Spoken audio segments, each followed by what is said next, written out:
Good morning sir, Radhe Radhe. चलिए शुरू करते हैं। नेक्स्ट चैप्टर कौन सा? Audit planning strategy and execution. बहुत ईजी चैप्टर है।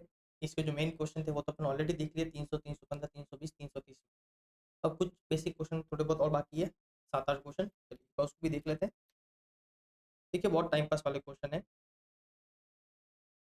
सबसे पहला क्वेश्चन क्या है? Planning and audit involve establishing the overall audit strategy for the engagement, redeveloping an audit plan. Adequate planning benefit the audit of financial statement in several ways. Briefly discuss the usefulness of a careful and adequate audit planning. तो audit planning के क्या क्या benefits है? Audit planning के देखिए, मैं एक बार आपको हाईलाइट कर लेता हूँ। आप इसको आराम से लिख सकते हो, एक बार मैं आपको सिर्फ हाईलाइट करा रहा हूँ। डेवोटेड, देखिए क्या है? Appropriate attention is devoted to the important areas, पहला।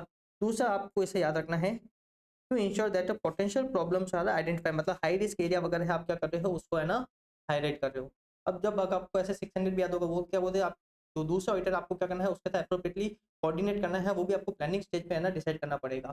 फिर एक आपको याद कौन सा करना है? कोऑर्डिनेशन वाला। कौन सा याद करना है? कोऑर्डिनेशन वाला, राइट। फिर आपको ध्यान रखना है कि जो जिस अलग अलग टाइप के वर्क होते हैं, तो ध्यान रखना वो आप एडिक्वेट पर्सन को क्या कर रहे हो, असाइन कर रहे हो वर्क परफॉर्म करना, राइट। रिलेटेड पार्टी है तो थोड़ा जो एक्सपीरियंस वाला एंगेजमेंट टीम मेंबरों का हम क्या करेंगे उसको असाइन करेंगे, राइट। तो देखिए, assign, assist in the proper assignment of the work. और लास्ट में हम क्या करते हैं? रिव्यू करते हैं। तो लास्ट वाला पॉइंट क्या आएगा? To facilitate review. लास्ट वाला पॉइंट क्या आएगा? टू फैसिलिटेट रिव्यू, बराबर। तो इजीली याद हो जाएगा ये वाला एरिया। जो भी इंपॉर्टेंट एरिया है आप उसको क्या कर रहे हो, सही से उसको अटेंड कर रहे हो, या फिर जो पोटेंशियल सिग्निफिकेंट है ना दैट एरिया जहाँ पे हाई रिस्क एरिया, आप क्या कर रहे हो उसको भी सही तरीके से क्या कर रहे हो, एड्रेस कर रहे हो। फिर हमको क्या करना है? कोऑर्डिनेशन का ध्यान रखना है। क्या करना है? कोऑर्डिनेशन का ध्यान रखना है। फिर हमको क्या करना है? जो काम जो रेलेवेंट बंदा कर सकता है, हमको क्या करना है उसको प्रॉपर्ली क्या करना है, उसको असिस्ट करना है। और लास्ट में कौन सा होगा? रिव्यू वाला। लास्ट में कौन सा होगा? रिव्यू वाला, टू फैसिलिटेट रिव्यू। इससे क्या होगा? हमारी ऑडिट जो है वो इफेक्टिवली एंड एफिशिएंटली क्या होगी, कंप्लीट होगी। नेक्स्ट क्वेश्चन देख लेते हैं। देखिए क्या है? Mr. S and Mr. J, a senior and junior article assistant, respectively, in a renowned audit firm. Both were assigned a statutory audit of a manufacturing company. Mr. S instructed his junior to draft an audit plan by taking reference from a similar client. Okay, हमारे दोनों ही क्या है, article assistant है। S वाला थोड़ी सी वो क्या कर रहा है, अपनी अथॉरिटी बता रहा है, राइट। उसने क्या बोला, यार जो ऑडिट प्लान है ना, वो जो सिमिलर इंडस्ट्री है उसके बेसिस पे क्या करना, इसी इंडस्ट्री के है ना, इसी कंपनी की क्या करिए, ऑडिट प्लान डेवलप कर लीजिए। हमारे जो मिस्टर जे जूनियर वाले हैं वो थोड़े से क्या है, कंफ्यूज है as to how that reference could shoot in this case. वो क्या उसकी जो प्लानिंग है वो मैं इस कंपनी में कैसे है ना ले सकता हूँ। सही बात है। Since the nature and extent of planning would very for both client, after few days the audit work commenced during the course of audit certain event took place which made Mr. J to rethink about the audit plan initially designed. He approached Mr. S and inquired about when would an audit plan require a change. Comment about both the situation faced by Mr. J in the above situation. तो देखिए, पहला तो audit planning जो आप करते हो क्या क्या फैक्टर पे डिपेंड करता है। पहला तो nature and complexity of the business, दूसरा आपका पास्ट एक्सपीरियंस कितना है, तीसरा changes in the circumstances, right. इन तीन चीजों पे क्या होती है ऑडिट प्लानिंग, मतलब उसमें चेंजेस करने पड़ते हैं ऑडिट प्लान में, राइट। तो देखिए सबसे पहला पॉइंट कौन सा है? Size and complexity of the audit, मतलब client, right, business, past experience and the expertise and change in the circumstances, right. अगर इनमें कुछ भी चेंजेस होता है, इनमें कुछ भी चेंजेस है, तो हमको क्या करना पड़ेगा, उसके अकॉर्डिंगली अपने ऑडिट प्लान को क्या करना पड़ेगा, रिवाइज करना पड़ेगा, या फिर उसमें कुछ चेंजेस करने पड़ेंगे। अब आपको कुछ सर्कमस्टेंस बताते हैं। आप कुछ बताने के ऐसे क्या है सर्कमस्टेंस चेंज हो जाए जो कि आपको अपने ऑडिट प्लानिंग में भी है ना चेंज करने पड़ेंगे। जैसे कि मान लीजिए हम तो ऑडिट प्रोसीजर परफॉर्म करे थे, हमको कोई नई इन्फॉर्मेशन मिली जो अगर हमको पहले पता होती तो हम क्या करते हैं, डिफरेंट ऑडिट प्लानिंग सेट करते। तो अगर ऐसा कुछ है तो हम क्या करेंगे, अपनी ऑडिट प्लानिंग को चेंज करेंगे। यहाँ पे जो सर्कमस्टेंस थे या फिर कंडीशंस वगैरह थी उसमें क्या हुआ है, कुछ चेंज हुए, कोई अनएक्सपेक्टेड इवेंट वगैरह हो गया। मान लीजिए कोई है ना कंपनी ने ड्यूरिंग द पीरियड उन्होंने क्या किया है, कोई एक्विजिशन वगैरह किया था, राइट। बात समझ में आ रही है? तो अगेन हम क्या करेंगे, कुछ अपने प्रोसीजर को चेंज करेंगे, या फिर कोई है ना कंडीशंस में क्या हो गई है, चेंज हो गया, कंडीशन में जैसे कोई चेंज हो गया है। Result of unexpected event, changes in condition, या फिर audit evidence obtained from the result of audit procedures. एक चीज और थी, ध्यान रखना, ऑडिट जो प्लान है वो एक है ना डिस्क्रीट प्रोसेस नहीं है, एक कंटिन्यूअस प्रोसेस है। जैसे जैसे हम ऑडिट करते रहते हैं, ऑडिट प्लानिंग में भी क्या होता है, चेंज होता रहता है, जैसे जैसे हमको नई इन्फॉर्मेशन मिलती रहती है। नेक्स्ट क्वेश्चन देखते हैं।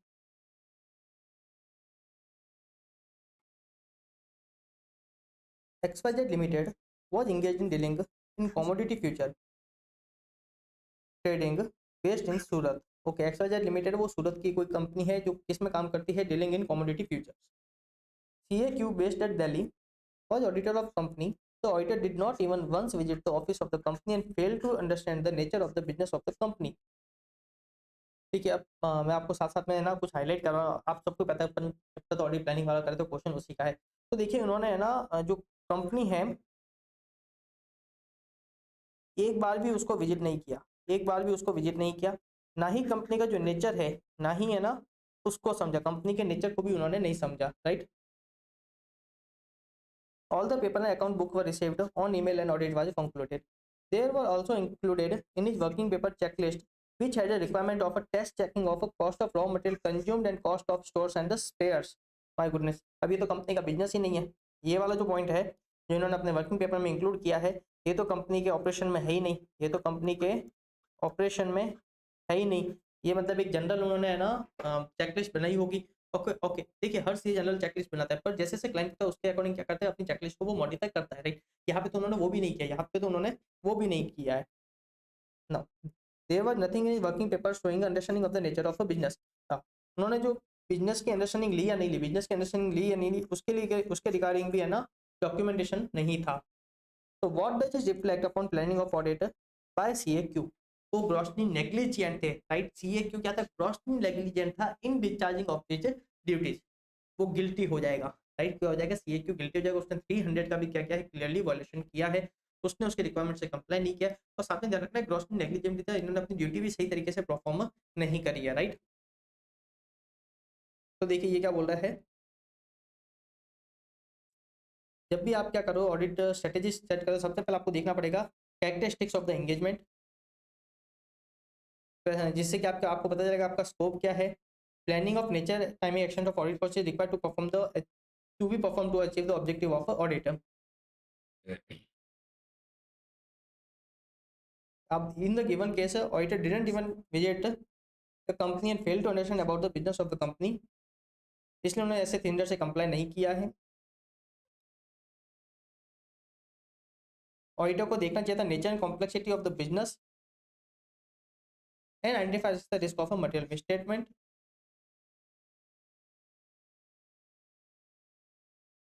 ये क्या बोल रहा है, which is again blatant violation of a requirement of asset. मतलब उसने क्या किया है, बिल्कुल भी सही से ऑडिट नहीं करी है।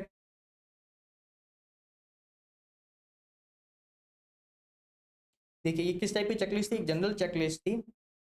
एंड इससे क्या पता चलता है, specify that a business were never understood and audit was not planned to be conducted in effective manner in accordance with the requirement of SSC, right. तो अगर आप चाहो तो ये बता सकते हो, सीए हमारे क्या होंगे, गिल्टी भी हो जाएंगे under the CA act 1949। Next question है, A and company was appointed as a auditor of a Great Way Airway Limited. As the audit partner, what factors shall be considered in the development of overall audit plan? Overall plan is basically intended to provide direction of for audit work programming and includes a determination of timing, manpower, development and coordination of work with the client, other auditor and other expert. देखिए auditor क्या क्या चीजें consider करेगा programme को develop करते वक्त, right. तो अपना जो ऑडिट प्लान है उसको डेवलप करते वक्त हम क्या क्या कंसिडर करेंगे, तो सबसे पहले तो हम क्या करेंगे, हम देखेंगे टर्म्स ऑफ एंगेजमेंट। सबसे पहले हम क्या करेंगे, टर्म्स ऑफ एंगेजमेंट देखेंगे। फिर हम उसके साथ में क्या करेंगे, देखेंगे अपना स्कोप क्या है, राइट। फिर हम देखेंगे लॉ एंड रेगुलेशन की इस पे क्या रिक्वायरमेंट है, राइट। फिर हम देखेंगे nature of reporting, nature of reporting and timing of reporting and timing of reporting. कितने पॉइंट हो गए, 4 से 5 पॉइंट हो गए। आपको ऐसे याद रखना है, इससे क्या होगा, इजी होगा एग्जाम में आंसर लिखना। सबसे पहले टर्म्स ऑफ एंगेजमेंट, उससे क्या आता है, स्कोप आता है। फिर हम देखेंगे क्या, लॉ एंड रेगुलेशन की वगैरह रिक्वायरमेंट, क्या देखेंगे, लॉ एंड रेगुलेशन वगैरह की रिक्वायरमेंट देखेंगे। फिर हम देखेंगे नेचर ऑफ रिपोर्टिंग, किस टाइप की रिपोर्टिंग करनी है, टाइमिंग ऑफ रिपोर्टिंग वगैरह क्या रहने वाली है, बराबर। ये तो हुआ बेसिक। फिर हम क्या करेंगे, जो कंपनी है उसका नेचर ऑफ बिजनेस, उसका nature of business, right. Complexity वगैरह। फिर हम क्या करेंगे, देखेंगे उसके नेचर ऑफ बिजनेस। फिर हम देखेंगे साथ में उसकी अकाउंटिंग पॉलिसी, राइट, उससे क्या अकाउंटिंग पॉलिसी एप्लीकेबल है। साथ में देखेंगे क्या कुछ ऑडिटिंग में कुछ नया आया है क्या, ऑडिटिंग प्रोनाउंसमेंट में अगर कुछ चेंजेस वगैरह हो तो हम क्या करेंगे, उसको भी कंसीडर करेंगे। एक बार ये हो गया। अब एक बार हमने ये कंसीडर कर ले तो अब हम क्या करेंगे, मटेरियलिटी वाला ना चीज डालेंगे अंदर, राइट। एक बार मटेरियलिटी का डाला तो हम अब क्या करेंगे, इंटरनल कंट्रोल्स को देखेंगे, अंडरस्टैंडिंग लेंगे उसकी, उसके रिगार्डिंग पॉइंट डालेंगे। फिर हम क्या करेंगे, risk of material miss statement को भी हम कंसीडर करेंगे। ये तो वो सारा बेसिक चीज। अब हम क्या करेंगे, अगर मान लीजिए कंपनी में क्या है, इंटरनल डिपार्टमेंट है, तो हम क्या करेंगे, उसकी रिपोर्ट को किस तरीके से कंसीडर करने वाला हम उसको भी है ना डालेंगे, उसके रिगार्डिंग भी पॉइंट। अगर कोई रिलेटेड पार्टी है या फिर फ्रॉड के रिलेटेड कोई है, अगर ऑडिटर को इन सब में लगा इतना करते वक्त, तो ऑडिटर क्या करेगा, उन फैक्टर्स को भी कंसीडर करेगा in developing the audit plan. और आप उनको कौन कौन डील करेगा, कैसे कैसे डील करेगा, उसके रिगार्डिंग क्या होगा, डिस्कशन वगैरह भी होगा ड्यूरिंग द प्लानिंग टाइम, बराबर। अब अगर मान लीजिए ब्रांचेज वगैरह है तो उससे भी कोऑर्डिनेशन सेट करना होगा, तो वो भी क्या होगा, उस फैक्टर को भी प्लानिंग में कंसीडर किया जाएगा। तो ऐसा बहुत सारे पॉइंट लिख सकते हो। कितने पॉइंट हो गए, 1 2 3 4 5 6 7 8 9 10 11 12 13 पॉइंट तो बहुत है आपके लिए। ठीक है, यहाँ पे क्या क्या दिया हुआ है, देखिए टर्म्स ऑफ एज इंगेजमेंट दिया हुआ है, nature and timing of report दिया हुआ है, लॉ एंड रेगुलेशन की रिक्वायरमेंट की बात हो रही है, अकाउंटिंग पॉलिसी बात हो रही है, या फिर कोई न्यू अकाउंटिंग या फिर ऑडिटिंग प्रोनाउंसमेंट वगैरह तो उसकी बात हो रही है, identification of significant audit area of course. फिर देखिए फिर किसकी बात हुई थी, मॉर्टेलिटी की बात हुई।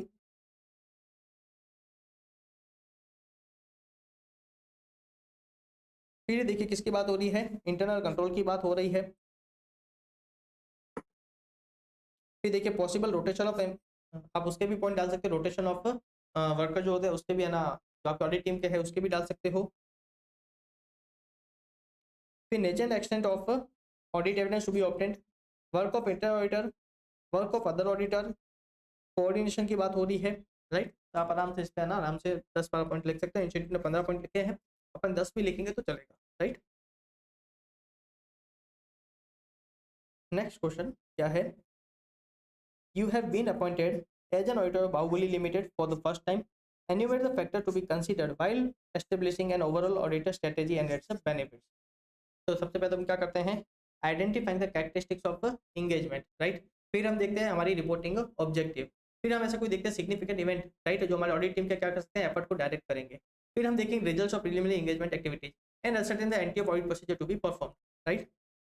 देखिए कैरेक्टरिस्टिक्स ऑफ एंगेजमेंट, हमारी रिपोर्टिंग ऑब्जेक्टिव क्या है, राइट, हमको कब रिपोर्ट करना है, किस फॉर्म में रिपोर्टिंग करनी है, factors that are significant in directing the engagement team efforts, results of the preliminary engagement activities, जो हम एज पर क्या करते हैं, एज पर ऐसे 220 जो परफॉर्म करते हैं प्रीलिमिनरी एंगेजमेंट एक्टिविटीज, हम मतलब क्लाइंट के साथ रिलेशनशिप एक्सेप्ट करना चाहिए या नहीं करना चाहिए, हम जहाँ पे उसकी इंटीग्रिटी देखते हैं, एथिकल रिक्वायरमेंट्स से कंप्लायंस वगैरह देखते थे, राइट।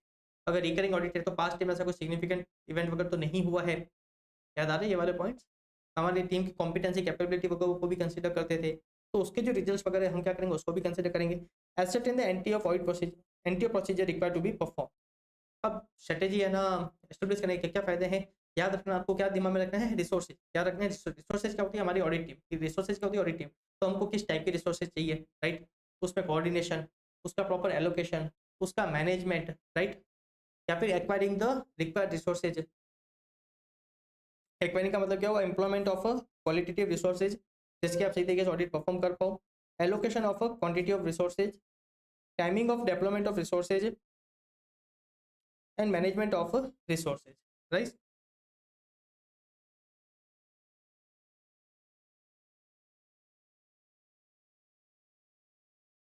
नेक्स्ट क्वेश्चन क्या है, as an auditor of garment manufacturing company for the last 5 years you have observed that a new venture of online shopping has been added by a company during current year.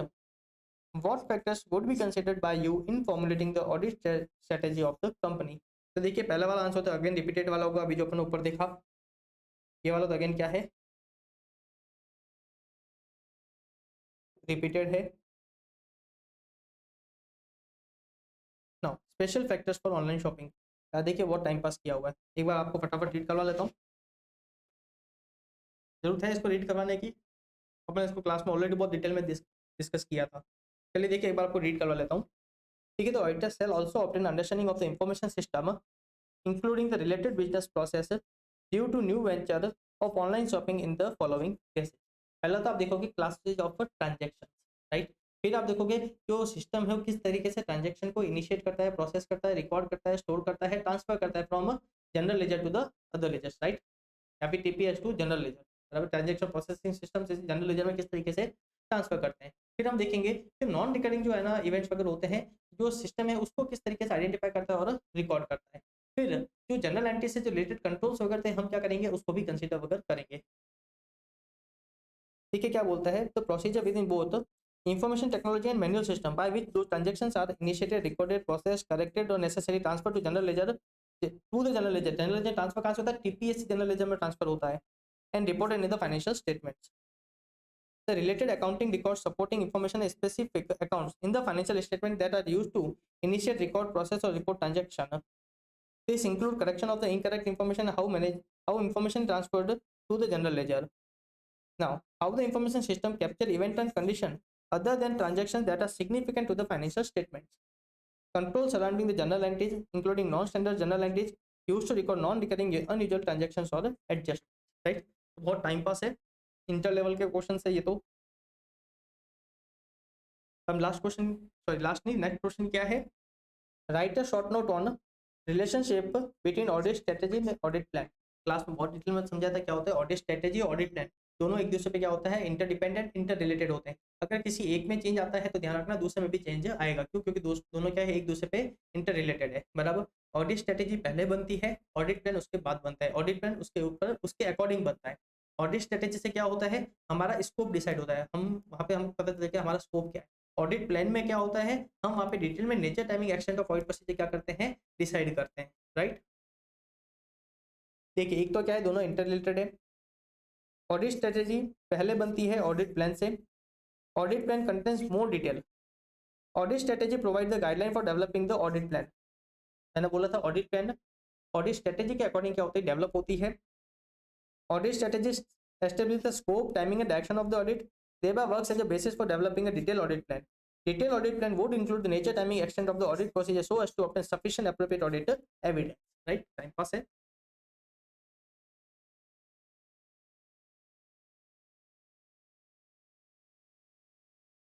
Okay, ये वाला question भी again time pass है, बहुत time pass कर रहे हैं यहाँ पे। देखिए क्या है, as an internal auditor for a large manufacturing concern, you are asked to verify whether there are adequate record for identification and value of plant and machinery, tools and dies, and whether any of these items have become obsolete and not in use. Draft a suitable audit program for the above. सबसे पहले तो हम क्या करेंगे, internal control देखेंगे in relation to registered maintain in the regard to the plant and machinery. जो different type of plant and machinery है, क्या उसके रिगार्डिंग प्रॉपर रजिस्टर मेंटेन है या नहीं। फिर ध्यान रखना प्लांट एंड मशीनरी की जो परचेज वगैरह होती है, उसकी जो वैल्यूएशन वगैरह होता है, राइट, क्या उसके रिगार्डिंग भी प्रॉपर रजिस्टर मेंटेन है या नहीं। और दूसरा, इंटरनल कंट्रोल प्रॉपर्ली एस्टेब्लिश है नहीं। और तीसरा, वहाँ पे ऑथराइजेशन प्रोसेस होना चाहिए, राइट, वहाँ पे एडिक्वेट ऑथराइजेशन प्रोसेस होना चाहिए for the purchase and the disposal of the plant and machinery. फिर हम देखेंगे प्लांट एंड मशीनरी का क्या फिजिकल इंटरवल हो रहा है या नहीं हो रहा है टाइमली बेसिस पे। फिर हम देखेंगे प्लांट एंड मशीनरी के रिगार्डिंग एडिक्वेट रजिस्टर जो बताए कि वो कब परचेज करी गई थी, उसकी लाइफ क्या एस्टिमेट करी गई थी, उसकी कॉस्ट क्या थी, क्या कॉस्ट है ना प्रॉपर कैपिटलाइज हुई है या नहीं हुई है, राइट, हम वो भी देखेंगे। फिर हम देखेंगे system regarding the maintenance of the plant and machinery. हम जो एनुअल मेंटेनेंस कॉन्ट्रैक्ट वगैरह लेते हैं, क्या वो लिया हुआ है या नहीं है, क्या वो इफेक्टिवली काम कर रहा है या नहीं कर रहा है, राइट। फिर अगर टूल्स एंड डाइज की वगैरह है तो हम आप भी देखेंगे क्या प्रॉपर सिस्टम उसके ना रिगार्डिंग है या नहीं। देखिए सबसे पहले तो क्या बोल रहा है, examination of the internal control system with respect to following, इसके regarding maintenance of separate register. ये पहला पॉइंट है, हाँ ये पहला पॉइंट है, इसके बाद पॉइंट शुरू हो रहा है। Maintenance of separate register for fully owned assets, jointly owned assets या फिर हायर्ड एसेट और लीज्ड एसेट। फिर periodical inspection of a fixed asset, proper authorisation and recording for purchase, repair या फिर disposal of a fixed asset. अब सारे point consider कर दिए। फिर examination of the asset register, हम क्या करेंगे, जो रजिस्टर है उसको एग्जामिन करेंगे, देखेंगे कि रजिस्टर में है ना ये सारी डिटेल क्लियरली दी हुई है या नहीं दी हुई, क्या क्या date of purchase, cost price, location, depreciation charge. फिर हम देखेंगे examination of the measurement of cost. हमने इंटरनल कंट्रोल देख दिया, रजिस्टर देख लिया, अब हम क्या कर रहे हैं, कॉस्ट मतलब उसकी वैल्यूएशन के रिगार्डिंग देख रहे हैं। Verify the item which have been capitalized. फिर बात कर रहे हैं किसकी, फिजिकल वेरिफिकेशन की। प्लांट एंड मशीनरी का फिजिकल वेरिफिकेशन होना चाहिए, राइट। क्या होना चाहिए, फिजिकल वेरिफिकेशन होना चाहिए। कारो भी क्या बोलते हैं, जनरल कैटलिन भी क्या बोलता है कंपनी को, हर 3 साल में उसकी जो फिक्स एसेट्स है, राइट, उस जितने भी फिक्स एसेट्स है 3 साल में उनका सबका फिजिकल वेरिफिकेशन हो जाना चाहिए। Examination of the code register, हर एक जो प्लांट एंड मशीनरी के different type of plant and machinery तो उनको क्या डिस्टिंक्ट कोड असाइन होना चाहिए, राइट। डिस्पोजल ऑफ एसेट्स, ध्यान रखना आप वहाँ पे प्रॉपर फाइनेंशियल एडवाइस और जो डिस्पोजल जरूरी है या नहीं उसके रिगार्डिंग एडवाइस मिलने के बाद और उसका ऑथराइजेशन होने के बाद ही क्या होगी, वो डिस्पोज होगी। स्पेयर पार्ट रजिस्टर आप देखोगे and review of maintenance, right. Plant and machinery को भी क्या चाहिए, एडिक्वेट मेंटेनेंस चाहिए, इसलिए काफी बार कंपनियां क्या करती है एनुअल मेंटेनेंस कॉन्ट्रैक्ट वगैरह भी लेती है, तो ऑडिटर क्या करेगा, उसको भी चेक करेगा।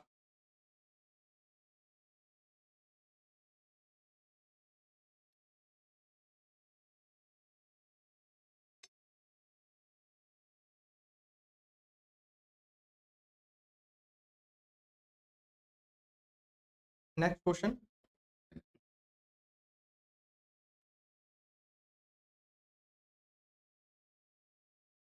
कितने क्वेश्चन बाकी है, एक सेकंड, 1 2 3, बस, चलिए ठीक, फटाफट पूरा करते हैं इसको। चलिए नेक्स्ट क्वेश्चन है, क्या है, cineplex a movie theatre complex is the foremost theater located in Delhi. Along with the sale of tickets over the counter and online booking, the major, एक सेकंड गाइस, एक सेकंड, सबसे पहले इसकी last line देखते क्या है। देखिए, you are therefore required to draw an audit program initially in respect of its revenue and expenditure, considering the above mentioned fact along with the relevant points relating to complex, right. चलिए अब अपन question पढ़ते हैं। अब मेरे को मतलब मुझे पता चलेगा, क्वेश्चन जब मैं पढ़ रहा हूँ तो मुझे पता चलेगा कि मुझे एक्चुअली करना क्या है, मुझे एक ऑडिट प्रोग्राम डेवलप करना है। तो अपन जैसे क्वेश्चन पढ़ेंगे ना, तो क्या करना, आप आंसर थोड़ा सा माइंड में फ्रेम करते हुए चलना, क्या करना, आंसर माइंड फ्रेम करते हुए चलना। और ध्यान रखना ऑडिट प्रोग्राम है तो अगर कंपनी वगैरह तो क्या करूँगा मैं, सबसे पहले उसका एमओ ए वगैरह देखूंगा in order to determine the object of the business, right. तो ये पॉइंट थोड़ा सा कॉमन जैसा रहने वाला है। अब बात करते हैं, अब ध्यान रखना एक और चीज, आपको जो ऑडिट प्रोग्राम बनाना है किसके रेस्पेक्ट बनाना है, in respect to revenue and expenditure. तो चलिए क्वेश्चन शुरू करते हैं। एक कॉम्प्लेक्स है, मूवी थिएटर दिल्ली का है, वहाँ पे अपन को क्या बताया है, along with the sale of tickets, मतलब एक तो है ना रेवेन्यू यहाँ से आता होगा over the counter and online booking, दूसरा अपन को कहाँ से आता होगा, रेवेन्यू यहाँ से आता होगा। And the major portion of the income is from the cafe shop pubs etc located in the complex, और एक उनको है ना रेवेन्यू कहाँ से मिलता है, कैफे वगैरह से मिलता है। It's other income include advertisement, मान लो हम जो मूवी वगैरह देखने जाते हैं तो उससे पहले देख पता है शॉर्ट फिल्म वगैरह चलती है, एडवर्टाइजमेंट चलती है, तो एक तो उनको क्या होते हैं यहाँ से उनको भी, यहाँ से भी उनको है ना रेवेन्यू होता है। एक उनको रेवेन्यू होता है outside the premises such as hoardings, banners, slides, short films etcetera. The facility for parking of the vehicle is also provided in the basement of a premise. Okay, यहाँ से भी वो क्या करते होंगे, पार्किंग से भी है ना पैसा कमाते होंगे। Cineplex appointed your firm as the auditor of the entity. Being the head of audit team, you are therefore required to draw an audit program initially in respect of revenue expenditure, considering the above mentioned facts. ठीक है, income का तो source आपको बहुत सारे बताती है, expenditure कहाँ कहाँ से हो सकता है। अब देखिए थिएटर है तो उसको मेंटेनेंस होता होगा, तो उसको मेंटेनेंस में एक्सपेंस होगा, तो हम क्या करेंगे, उससे रिलेटेड जो डॉक्यूमेंट्स रिकॉर्ड से हम क्या करेंगे, उसको चेक करेंगे।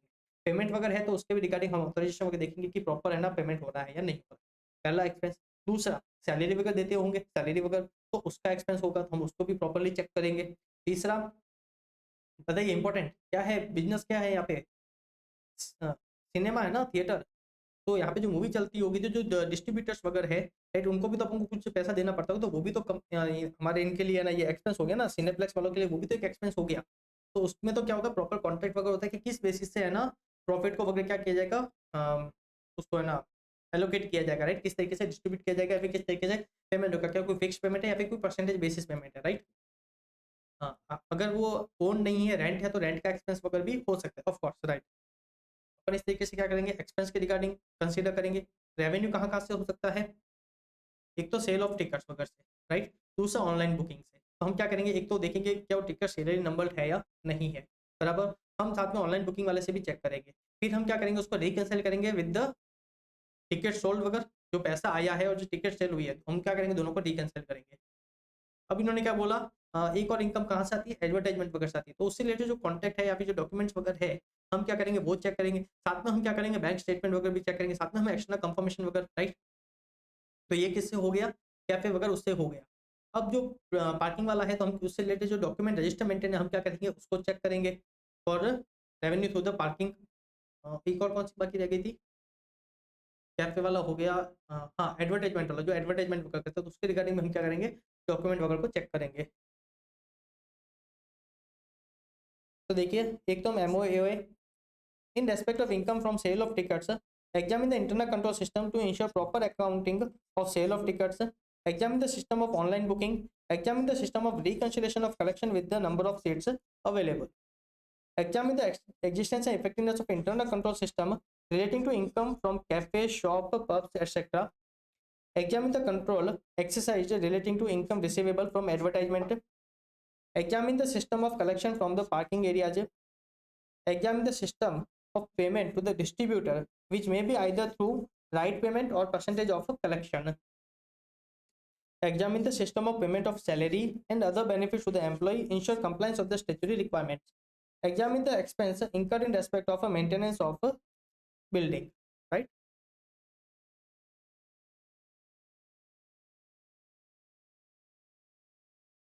नेक्स्ट क्वेश्चन देखते हैं क्या है।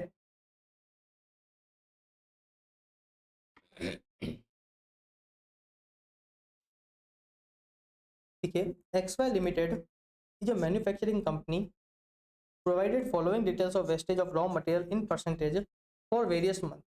You have been asked to inquire into causes of abnormal wastage of raw material, draw out and audit है। ओके, कोई मैन्युफैक्चरिंग कंपनी है और वहाँ पे क्या हो रहे हैं, वेस्टेज हो रहे हैं, जिसका डेटा अपन को दिया है। अब ये बोल रहे हैं कि कुछ जगह पे अब नॉर्मल वेस्टेज हुए होंगे, तो आपको क्या करना है, आपको देखना है कि अब नॉर्मल वेस्टेज क्यों हुए हैं, आपको देखना है कि अब नॉर्मल वेस्टेज क्यों हुए हैं। देखिए, जुलाई में कितना था 1.5%, अगस्त में 1.7%, सितंबर में 1.4% एंड अक्टूबर में कितना है 4.1%। ओके, अगर मैं मतलब देखूं ऑन एन एवरेज कितना होता है वेस्टेज 1.5%, पर उसी जगह मैं अक्टूबर का देखूंगा तो यहाँ पे कितना है 4.1%, मतलब सिग्निफिकेंट चेंज है, राइट। क्या है, सिग्निफिकेंट चेंज है। तो अपन को यही है ना, इसके ही रूट कॉज फाइंड करना, अपन को इसका ही रूट कॉज क्या करना है, फाइंड आउट करना है कि इतना डिफरेंस क्यों है, अब नॉर्मल वेस्टेज क्यों है, बराबर। तो देखिए, ऑडिट का बेसिक फंडा क्या है, जब भी आप काम करो उससे पहले आपको क्या करनी है, उसकी अंडरस्टैंडिंग लेनी है, उसकी अंडरस्टैंडिंग लेनी है। मतलब मैं क्या करूंगा, एक तो कंपनी और दूसरा जो मैन्युफैक्चरिंग प्रोसेस है, जो प्रोडक्शन प्रोसेस है, हम मैं क्या करूंगा, सबसे पहले उसकी अंडरस्टैंडिंग लूंगा, कितने स्टेजेस में ना प्रोडक्शन होता है, राइट। कितने डिफरेंट डिफरेंट स्टेजेस हो सकते हैं, जैसे राइस में अपने देखा था तो बहुत डिफरेंट डिफरेंट स्टेजेस थी, राइट। तो मैं पहले देखूंगा कि डिफरेंट डिफरेंट स्टेजेस क्या क्या है। अगर डिटीजन की बात करें तो सबसे पहले क्या होता है, सारे रॉ मटेरियल डालते हैं, वो मिक्स होता है, राइट। फिर वो एक मिक्सचर जो ग्राइंड है उससे क्या होता है, सारा है ना जो वर्किंग जो इन्वेंट्री होती है वो सारी वहां से बाहर आती है। फिर उसमें अगेन उसको वाइटनेस करने के लिए अगेन एक नया केमिकल डाल जो उसको पूरा वाइट करता है। फिर उसमें बहुत सारे अलग अलग है ना जो पार्टिकल्स होते हैं वो डिफरेंट साइज के होते हैं, तो फिर एक नई है ना मशीन में जाता है, फिर वहां से क्या होता है सारे पार्टिकल्स है ना इवन हो जाते हैं। फिर एक वो नए प्रोसेस जाते हैं जहाँ पे उसको हीट किया जाता है, फिर उसमें किया जाता है, सारा परफ्यूम में ऐड किया जाता है, राइट। तो ये जैसे डिटर्जेंट होते हैं जो अलग अलग प्रोसेस में बनते हैं। तो अपन क्या करेंगे, सबसे पहले प्रोडक्शन प्रोसेस की क्या करेंगे, अंडरस्टैंडिंग लेंगे, क्या करेंगे, प्रोडक्शन प्रोसेस की अंडरस्टैंडिंग लेंगे। और यहीं पे हम देखेंगे क्या हमको कोई इंजीनियर वगैरह की जरूरत है या नहीं है इस चीज को समझने के लिए, ये देख लिया। फिर हम देखेंगे different type of raw material and the quality of raw material that are being inputted as the, जो जिसका इनपुट हम देते हैं मशीनरी में, तो सबसे पहले क्या करेंगे, हम उस रॉ मटेरियल की क्या करेंगे, रिगार्डिंग हम क्या करेंगे, इन्फॉर्मेशन लेंगे, बराबर। Different type of raw material and there qualities, right. ये तो हो गया। उसके बाद हम क्या करेंगे, अब आप बताइए क्या करेंगे। अब अपन क्या करेंगे, अब अपन शुरू करते हैं एक्चुअल ऑडिट प्रोग्राम, बराबर। तो सबसे पहले अपन क्या करेंगे, जो प्रोडक्शन प्रोसेस है उसको ऑब्जर्व करेंगे, साथ में जो पास्ट डेटा अवेलेबल थे, राइट, जो पास्ट डेटा अवेलेबल है कि कितना रॉ मटेरियल इनपुट होता है, हर स्टेज पे कितना है ना वेस्टेज होता है, अल्टीमेटली फिनिश प्रोडक्ट है ना कितना निकलता है, और उसको क्या करेंगे, रिकंसिल करेंगे कि है ना एक नॉर्मल वेस्टेज कितना रहता है, राइट। फिर हम क्या करेंगे, स्टॉक रजिस्टर को मेंटेन करेंगे, वहाँ पे प्रॉपर ऑथराइजेशन प्रोसेस वगैरह देखेंगे, राइट। फिर हम देखेंगे हर प्रोडक्शन के बीच में अगर कोई ऑथराइजेशन है तो हम उसको भी देखेंगे। लास्ट में हम फिनिश स्टॉक का जो हम क्या करें स्टॉक है हम उसको भी क्या करेंगे, कंसीडर करेंगे, राइट। उसके बाद हम क्या करेंगे, हम अब क्या करेंगे, हम देखेंगे फ्रॉड के भी एक जो पॉइंट है हम क्या करेंगे उसको भी कंसीडर करेंगे। मतलब हो सकता है कि मटेरियल जितना इनपुट होना चाहिए, इश्यूअर क्या कर रहा है, ज़्यादा इश्यू कर रहा है। इश्यूअर क्या कर रहा है, उससे ज़्यादा इश्यू कर रहा है, जो बैलेंस वाला है उसको क्या कर रहा है, जेब में डाल रहा है, राइट? हम इसको भी कंसीडर करेंगे। साथ में हम कंसीडर करेंगे कि हो सकता है जो क्वालिटी ऑफ रॉ मटेरियल थी, वो हो सकता है उतनी अच्छी क्वालिटी की नहीं है ना ली हो, राइट? जो रॉ मटेरियल को जो परचेज़ किया हो, वो हो सकता है लो क्वालिटी का है ना परचेज़ किया हो। इसके कारण भी क्या हो सकता है, वेस्टेज बढ़ सकता है, राइट? तीसरा हम क्या करेंगे, हो सकता है प्लांट एंड मशीनरी का एडिक्वेट मेंटेनेंस नहीं मेंटेन किया हो। इसलिए हम क्या करेंगे, मशीनरी की भी क्या करते हैं, क्वालिटी चेक करते हैं कि मशीनरी इफेक्टिवली ऑपरेट कर रही है या नहीं कर रही है, बराबर? इन सब के बेसिस पे हम क्या करेंगे, हम चेक करेंगे कि वेस्टेज, एब्नॉर्मल वेस्टेज का रूट कॉज क्या था। तो देखिए सबसे पहले हम क्या करेंगे, understand the manufacturing operation from the initial stage of purchase of material, issue of material, consumption of material and conversion into the finished goods. सबसे पहले हम क्या करेंगे, पूरी प्रोसेस की अंडरस्टैंडिंग लेंगे। फिर हम क्या करेंगे, obtain the list of raw material used in the production process, right? ascertain the basis of a computation of a normal wastage, ये हमको कैसे पता चलेगा, जो पास्ट रिकॉर्ड से हम उसको चेक करने से हमको पता चलेगा नॉर्मल वेस्टेज के। now obtain internal control report in respect of a manufacturing cost incurred with reference to predetermined standard or budget, examine the stock record, फिर हम क्या करेंगे, स्टॉक रिकॉर्ड देखेंगे so as to determine raw material purchase, material issued and the good production, फिर हम क्या करेंगे, finish stock का जो रजिस्टर है वो भी हम चेक करेंगे। examine the production record so as to determine the material received from the store and actual material consumed in the production and waste produced in the production process, ये हम क्यों कर रहे हैं, इन ऑर्डर टू डिटरमाइन कितना material issue हुआ है, कितना है ना प्रोडक्शन में लगा है, कितना फिनिश आउटपुट निकला है, कितना वेस्ट हुआ है। Study the maintenance programme of machinery to ensure that the machinery does not consume more raw material, मैंने क्या बोला, मशीनरी का भी है ना टाइमली है ना उसका मेंटेनेंस होता है, तो अगर उसको प्रॉपर्ली मेंटेन नहीं है तो हो सकता है कि इसके कारण ज़्यादा वेस्टेज हो रहा है।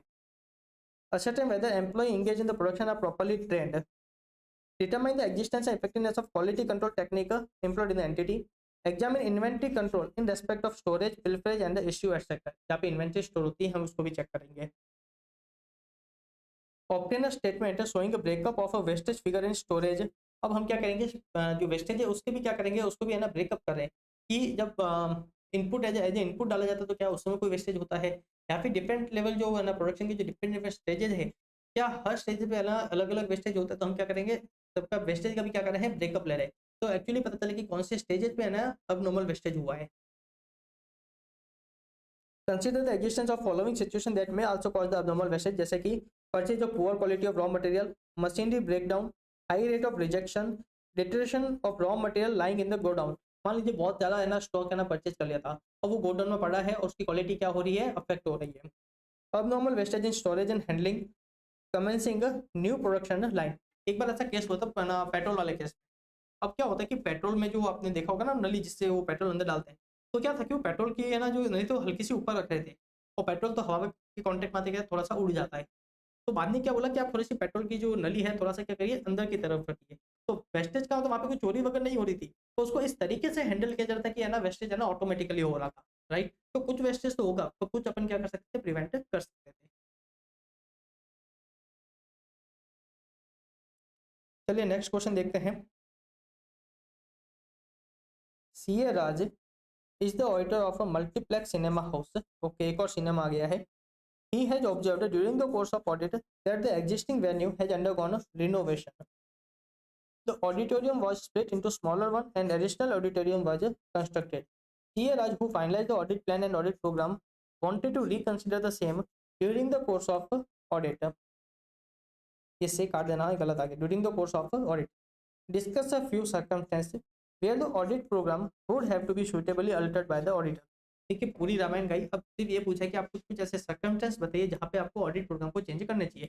सबसे बेसिकली ऐसी कोई नई इन्फॉर्मेशन मिलती है या फिर कोई सर्कमस्टेंस में चेंज हो जाता है, तो हो सकता है उसके कारण हमको क्या करना पड़े, हमारे ऑडिट प्रोग्राम को चेंज करना पड़े।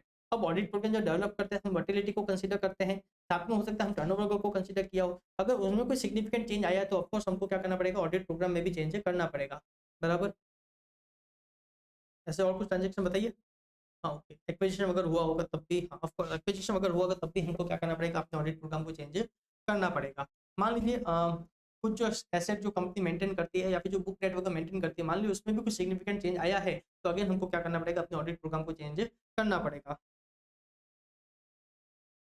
तो देखिए क्या बोल रहा है, अगर वॉल्यूम ऑफ टर्नओवर में क्या है कोई सिग्निफिकेंट चेंज आया है तो आपको अपने ऑडिट प्रोग्राम को चेंज करना पड़ेगा। या फिर सिग्निफिकेंट चेंज इन अकाउंटिंग या फिर personal data associated with accounting है उसमें कोई सिग्निफिकेंट चेंज आए तो हो सकता है आपको ऑडिट प्रोग्राम को चेंज करना पड़े। फिर आपको लगता है मैं क्या बोला नई इन्फॉर्मेशन मिलती है या फिर कुछ है ना नए एविडेंस वगैरह मिलती है, जैसे यहाँ पे नया एविडेंस क्या मिला है, during the course of audit it was discovered that the internal control procedure were not as effective as assumed at the time the audit program was framed. हमने इनिशियली माना था कि इंटरनल कंट्रोल क्या है effective है, पर जैसे हमने ऑडिट करी हमको पता चला इंटरनल कंट्रोल उतना इफेक्टिव नहीं है, तो ऑफकोर्स हमारे अब क्या करें हमको हमारे ऑडिट प्रोग्राम को चेंज करना पड़ेगा, राइट। अब मान लीजिए इस तरह का फ्रॉड का अगर सामने आ जाए तो हम जब इनिशियली ऑडिट शुरू करते हैं ऑडिट का बेसिक फंडा क्या है, हम मान के चलते सारी चीज़ें क्या है जेन्यून है, जब तक ऐसे सर्कमस्टेंस इंडिकेटर नहीं करती, अगर ऐसे सर्कमस्टेंस इंडिकेट करेगी तो हम क्या करेंगे हमारे ऑडिट प्रोग्राम को चेंज करेंगे। या फिर ये क्या बोल रहे हैं, मान लीजिए आपकी बुक डेट में कुछ सिग्निफिकेंट चेंज हुआ है या फिर स्टॉक में कुछ सिग्निफिकेंट चेंज हुआ है, या फिर ये वाला पांचवा पॉइंट क्या है, when a suspicion is aroused during the course of audit or information has been received that the asset of the company have been misappropriated। किसकी बात हो रही है, फ्रॉड की बात हो रही है। अगर आपको लगता है कि क्या है इस कंपनी में फ्रॉड वगैरह हो रहा है तो आप क्या करोगे अपने ऑडिट प्रोग्राम को उसके अकॉर्डिंग क्या करोगे चेंज करोगे, राइट। तो चलिए इसी के साथ अपना ये चैप्टर होता है पूरा। Thank you, Radhe Radhe.